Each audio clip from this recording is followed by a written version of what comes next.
How to log in multiple Gmail accounts on PC or laptop. So if you want to log in multiple Gmail accounts on PC or laptop, then what you need to do is you just need to simply go with a browser. Once you open up your browser, now you just need to simply go with the search bar and search for gmail.com. And once you've searched, if you've already logged in, then it will take you to the logged in page. And you can go with the upper right, which has that profile icon. And here you will have add account option. So you just need to simply click on add account and you will get this kind of interface. So just enter the email or the mobile number that you would like to log in.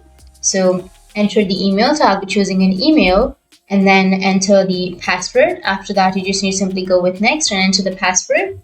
Go with OK and recovery information. So you just need to simply go with no thanks, skip or cancel. Go with not now. And that's it. You've been logged into another account.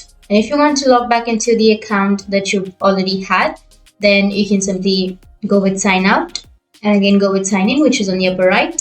And now you will have an option of use another account. You can simply go with that and then you can add another email and phone number and then password. And in this way, you'll be able to log in multiple Gmail accounts on your PC or laptop. And if you have any questions, feel free to comment below.